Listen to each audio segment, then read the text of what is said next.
ამაზე დიდი შეურაცხყოფა რა უნდა ყოფილიყო, რა დღეს ჩვენ ვიხილეთ, ხო? 4 გარდაცვლილი ადამიანის ნეშტი და გვამია არეული აზელილი მეწყერში. მუშაობენ ტრაქტორებით. ანუ ამის დათმენად შეგვიძლია, ამის მოთმენად შეგვიძლია. მე ერთი რაც მიყვირს, არ ვიცი რატო ჩავთვალეთ აქ მთიულეთში ჩვენ ადამიანებმა, რომ არაფერზე ხმარ უნდა ამოვიღოთ.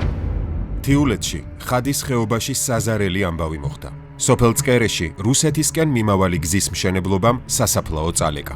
4 ადამიანის ნეშტს ამ დრომდე ეძებენ. მეხუთე ახალგაზრდა კაცის ცხედარი კი უკვე მეორედ. ამჯერად მეზობელი სოფლის სასაფლაოზე დაკრძალეს. აქ დაკრძალეს წკერიდან გადმოსვენებული ბიჭის ცხედარი. 21 წლის ბიჭი იყო და ამის საფლავი მთლიანად მოანგრია. გუშინ გადმოასვენეს ნეშტი.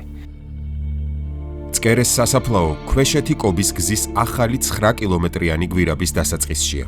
ცხეთა სტეფანწმინდა ლარსის მაგისტრალის გასაყვანად არც მკვდარი დაინდეს და როგორც ირკვევა, არც ცოცხალი. მშენებლობის პროცესში არაფრად არ აგდებენ არც საკუთრების უფლებას, არც სიწმინდეებს, არც საფლავებს, რაც აგერ თვალნათლივ გვაქვს რა. ზუსტად იგივე სამუშაო მონაკვეთზე გელა წინა წლის შემოდგომაზე 4 ჩინელი დაიღუპა არასწორად შესრულებული სამუშაოების დროს. ანუ ამოთხარეს მიწა, ჩავიდა 4 მუშა, რაღაც სამუშაოებს აწარმოებდა და ზუსტად მაგ მონაკვეთზე იმხელა მიწის მასა დაეცა 4 ჩინელ მუშას, რომ 4-ვე ადგილზე გარდაიცვალა. წკერეს სასაფლაოზე მიმავალ ჩვენს გადამღებ ჯგუფსაც წინ ჩინური კომპანიის ბრიგადა გადაეღობა. ქართულად მელაპარაკე, ხელი გამიშვი, ჟურნალისტი ვარ, ქართულად მელაპარაკე. ხელი გამიშვი. ხელი გამიშვი. You get a permission? You get a permission? Go do that. მასე ნუ მელაპარაკები, წესიერად ვილაპარაკე. ესე ხელით ნუ მელაპარაკები. გამოდით ხო გეუნები რა. ვინ ხართ თქვენ? რომ ხულიგინობთ აქ და? ბრაგო.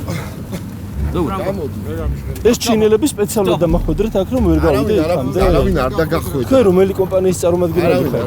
გზების დეპარტამენტის წარმოადგენელი? პროვოკაციებს ნუ აწყობ რა. და ნუ გიხარია რა პახოდუ რა. საფლავების ჩამოშლა მიხარია? არ ვიცი მე შენ რა გიხარია? შენ რა გიხარია? რომელ კომპანიას წარმოადგენთ? აუ ეს ვინ არის? ვინ არ შენი დე რა. აი რა დაგემ. ვინ ხართ თქვენ? აქედან. ჯოაკედან? უზდელი ხარ და ვირი ყველაფერთან ერთად. ხადის ხეობაში ჩინეთის რკინიგზის 23 ბიურო მუშაობს. კომპანია, რომელსაც საქართველოში არაერთი მსხვილი ინფრასტრუქტურული პროექტი ჩააბარეს, მათ შორის რიკოთის გზა, თბილისი-ბათუმის რკინიგზის მოდერნიზება. კომპანიამ, რომელსაც არაერთი სოფლის ნგრევა, შრომითი დავა და მუშების დაღუპვის ფაქტი უკავშირდება, ხადის ხეობაში ახლა მიცვალებულები ამოყარა საფლავებიდან.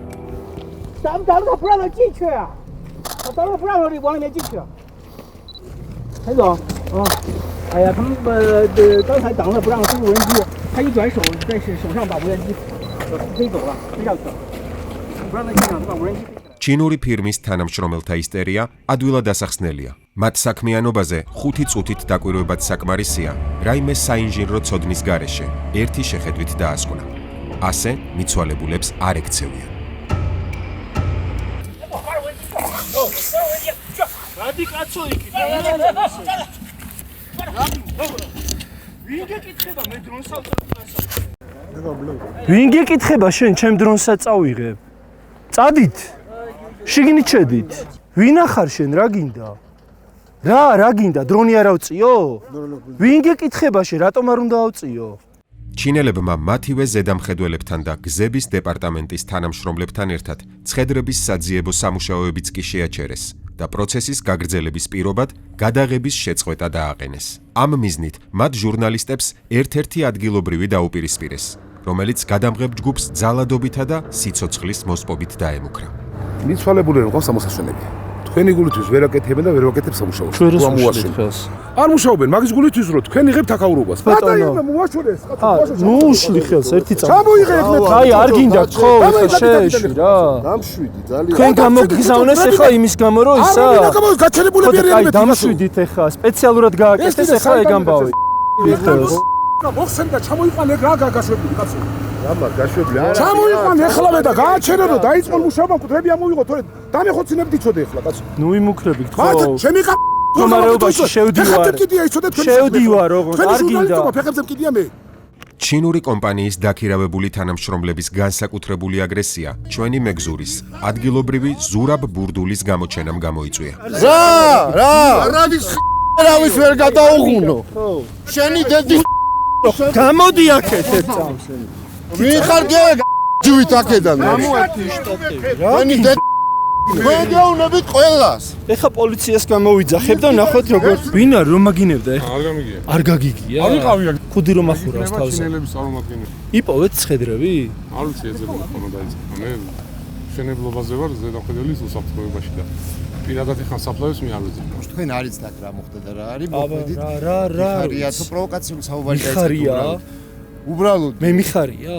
არა, თქვენი ძახით რომ გიხარიაო, მე ვუთხარი ვინმეს თქვენთან გიხარია მოსულმა მეთქი? პირმა მე გინებას და ყაყალ-მაყალს მე და ვუთხარი ვინმეს საერთოდ არ გიხარიათ ხო? რეებს ლაპარაკობ. თქვენი ჩანაწერი გადაახვიეთ, ჩვენ თქვენ ვუთხარი? გიხარიათ, რომ ჩამოიშალა და რა ესეთი ამბავი არ რომ ჩვენ ვუთხარი?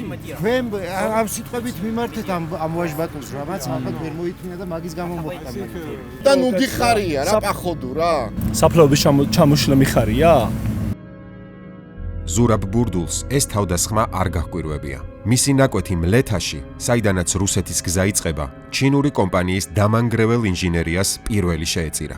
საქალაქო სასამართლომ მის სასარგებლოდ საავტომობილო გზების დეპარტამენტს 314,000 ლარის გადახდა უკვე დააკისრა. დავა მეორე ინსტანციაში გრძელდება. ჩემ შემთხვევაშიც ეგე იყო გელა. ანუ როდესაც ჩაწყდა ჩემი ნაკვეთი და მე ჩემ ნაკვეთზე შესვლა მოვინდომე ტელეფონთან ერთად რომ გადამეღო ის ბზარი რაც ნაკვეთს გაუჩნდა, აქ ყველა ჩემ საკუთრებაზე მაგ ჩემ საკუთრებას შესვლის უფლებას არ მაძლევდნენ. ან შესვლას მიკრძალავდნენ, მით უმეტეს ტელეფონით გადაღების უფლებას არ მაძლევდნენ და კატეგორიულად მიკრძალავდნენ ამას. იმიტომ რომ ის რა შეცდომებიც მოსდევს და მე ამ შეცდომებზე რა შედეგები წიდება, ამისი დაფიქსირება კატეგორიულად არ უნდა. ანუ ეს არ აწყობს, არ უნდა, რაც დღეს ჩვენ აქ ვიხილეთ. რომ ესე იგი სპეცოპერაცია ჩაატარეს მარტო იმიტომ რომ ის ფაქტი არ აღებეჭდა და ის არ გეჩვენებინა საზოგადოებისთვის რაც რეალურად ხდება. რა შეეხება გზების დეპარტამენტის დამოკიდებულებას გელა, მაგათთვის ყველაფერი გამართლებულია. მაგათთვის გამართლებული იყო ის ფაქტი რაც ზაქათას მოხდა, ორი საცხოვრებელ სახლი დაზიანდა. ერთ კედელი ჩამოეშლა, ერთ ბზარები გაუჩნდა და მაგათთვის ჩვეულებრივი ამბავია ის რომ ჩემი ნაკვეთი ჩემ საკუთრებაში 9 ჰექტარი ჩაიშალა. მაგათთვის ეგა ჩვეულებრივი და აღმოჩნდა სამწუხაროდ რომ თურმე გვამების და საფლავების განადგურებაც საგზაო დეპარტამენტისთვის შეიძლება იყოს ჩვეულებრივი რამე რა. იგივე რაც მუღურეში მოხდა რომ მე-7 საუკუნის კოშკი ისე დაშალის და დაანგრეს რომ ამაზე პასუხი არავინ არ აგო. მე არ ვიცი, ანუ არ წემენ კულტურულ მემკვიდრეობას პატივს, არ წემენ საფლავებს პატივს, არ წემენ კერძო საკუთრებას პატივს, არ წემენ ადამიანებს პატივს. ანუ რაც ამ შემთხვევაში ჩვენ ფაქტი დაგვიდგა, ხო? რა ღირებულებებით დავჭით მე ეს მიკვირს, მე ეს ვერ გავიგე. ანუ რა არის ჩვენთვის აქ დარჩენილი მთიულებისთვის ღირებული ამ მომენტისთვის. მაშინ როცა საფლავები წაგვიბულწეს, კულტურული მემკვიდრეობა დაგვიშალეს, რაღა დაგვრჩა გელა ღირებული, აი ეს მთავარია ომი არა და მთავარია მშვიდობა ეს დაგვრჩა მარტო ღირებული. არ ვიცი, ანუ ჩვენ ვრჩებით, ან ჩვენ ადამიანები ვრჩებით, რომელსაც აი შინაგანად ყველაფერს გვინადგურებენ. დღეს ამოვედით, იცით რომ საფლავები ჩამოშლილია, გადასაღებად, შეხედეთ, არც ლენტია, არც ღობია, არც ამ კერძალავიან გამაფრთხილებელი, არც არავინ არ დგას. მეგონა და ვუშვებდი და ვერ წარმოვიდგენდი რომ არ იქნებოდა პასუხისგებელი პირი, მე ან გზების დეპარტამენტიდან ან რეგიონული განვითარების საიდან მე რა. მხოლოდ მას შემდეგ, რაც ადგილზე ჩვენ მიერ გამოძახებული პოლიცია მოვიდა, მუქარა, მუშტის მოღერება, ლანძღვაგინება შეწყვიტეს და სასაფლაოს ჩამონგრევიდან 5 დღის შემდეგ სპეციალური ლენტით სოფელ წკერეში შესასვლელი გზა გადაკეტეს. ესე იგი იმდენად ჩაირივნენ და იმდენად შეცვალე ხადის ბუნება, რომ ამხელა პერსპექტივის, ამხელა კულტურული მემკვიდრეობის ძეგლების მქონე კუთხეში უკვე აბსოლუტურად დაკარგულია პერსპექტივა. ანუ სამომავლოდ ხადა იქნება ერთი სივრცე, სადაც მანქანებს შეიძლება მხოლოდ გავლა. და რაც შეეხება მის პოტენციალს, რაც აქამდე ქონდა, ეს იყო ტურისტული განვითარების, თუნდაც სოფლის მეურნეობის მიმართულებით, ეს პოტენციალი აი ამ პროექტმა აბსოლუტურად გაუნადგურა და მოუკლა. სასაფლაოზე ზემოქმედების შეფასება, რომ საფლავები ამოტრიალდება, დოკუმენტში არ წერია. უმდაბლესი ხარისხით იყო გაკეთებული. რამდენად ხარისხიანად იყო მომზადებული გარემოზე ზემოქმედების შეფასება, ვიდრე რუსეთთან დამაკავშირებელი ახალი გზის მშენებლობა დაიწყებოდა და იყო თუ არა გათვალისწინებული ყველა შესაძლო რისკი. ეს საკითხები სიღრმისეულად ექსპერტმა მამუკა გვილავამ მწვანე ალტერნატივის დაკვეთით შეისწავლა. მისი დასკვნა დაედო საფუძვლად მწვანე ალტერნატივის საჩივარს, რომლითაც ორგანიზაციამ პროექტის ორივე უცხოურ დონორს, აზიის განვითარების ბანკსა და EBRD-ს მიმართა. ანუ ეს იმას ნიშნავს, რომ კონსულტანტები იყვნენ სრულიად არაკეთილსინდისფერები. ამაზე უფრო მძაფრი ადგილი ბიომრავალფეროვნების შეფასებისთვის უბრალოდ არ არსებობს. გეოტექნიკური არასტაბილობაზე არ ვსაუბრობ, თქვენი თვალით ნახეთ, უბრალოდ შეფასებული, უბრალოდ რისკებიც კი არ არის ნორმალურად შეფასებული, უფრო მეც მეთქვი, ჯოგს შემთხვევაში გადატანილია მშენებელმა მიხედოს. დაახლოებით ეს არის. მშენებელი კი აიყვანს გარემოდაცვის სპეციალისტს, მაგრამ ეს სპეციალისტი არ იქნება იმ რანგის, რომელსაც ამხელა პროექტის შეფასება შეუძლიათ. ამიტომ ის რაც უნდა შეფასებულიყო პროექტის დაგეგმვის დროს, არ შეიძლება რომ ეს გადაულოცოთ და იმიტომაც ხდება ეს ყველაფერი მშენებელის შესაძლებლობა აღემატება იმის ანალიზს, რაც გამოიწვია. 2025 წლის იანვარი-ივლისის ანგარიშში ლაპარაკია იმაზე, რომ ხანდახან ეს ვიბრაცია 111-ჯერ აღემატებოდა დაშვებულ ზომას. ეს ყველაფერი საბოლოო ჯამში ასეთ პატარა დახურულ ხევში იწვევს პრობლემებს, იმიტომ რომ ერთი გვაქვს ეს რუტინული, განმუდმებული, რომელიც წლიდან მშერდება 2020 წლიდან 2026 წელია და სულ რაღაცა იბურღება, შენდება, ფეთქდება და ეს ძალიან დიდი ზეწოლა არის და მეორე მხრივ ეს ყველაფერი ედება უკვე მანთ არსებულ პრობლემებს.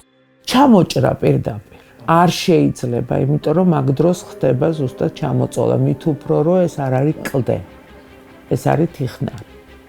და ისეთი მიწა, რომელიც იშლება და იჟღინთება. ხადასხეობაზე გაფრთხილებული იყო საგზაო დეპარტამენტი, როცა პროექტი მტკიცდებოდა, რომ იქ გეოლოგია მძიმე იყო, მარტივი გეოლოგია ნამდვილად არ იყო და შედეგიც სახეზეა. ყველგან გვაქვს რა რიკოცე არ ქონდა მაგ პრობლემები? ყველგან ქონდა. კინიგზაზე არ ქონდა მაგ პრობლემები, როცა საერთოდ გადაუხვიეს პროექტს და მე აკანონებდე. ექსპერტები ხაზს უსვამენ არამხოლოდ უხარისხოდ შესრულებულ საპროექტო დოკუმენტაციას ან გაყალბებულ დასკვნებს, რომელზე დაყრდნობითაც გაიცა მშენებლობის ნებართვა, არამედ საერთოდ ამ წამოწყების საჭიროებას. რა სარგებელს მიიღებს ქვეყანა რუსეთის ახალი გზისგან, რომლის მხოლოდ საწყისი ეტაპისთვის $9 მილიარდი მაღალ პროცენტიანი სესხი ავიღეთ. ამ ქვეყნის არც ერთი მოქალაქისთვის ცნობილი არ არის.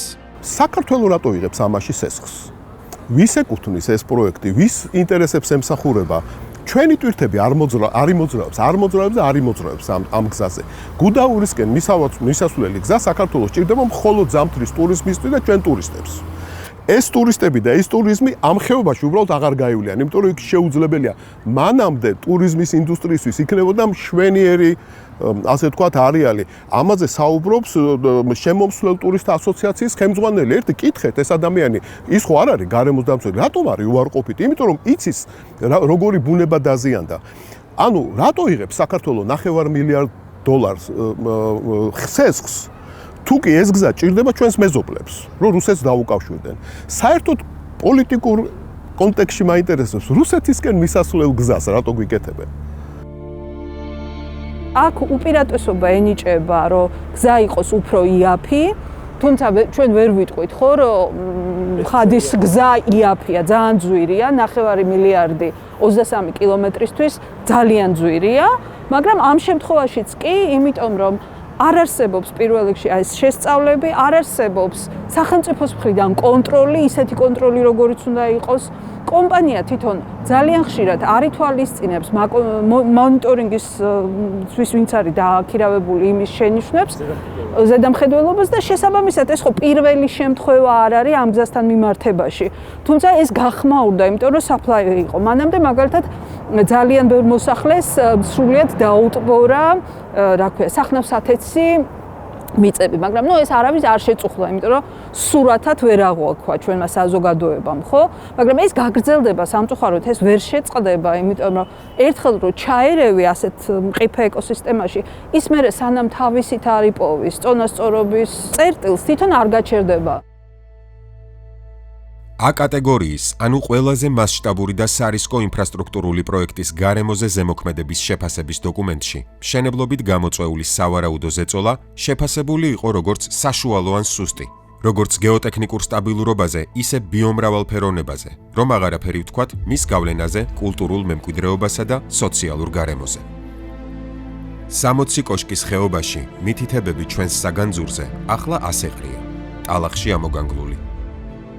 თავად ძეგლები, წკერეს მიცვალებულების ნეშტებთან ერთად დაკარგული და განადგურებულია.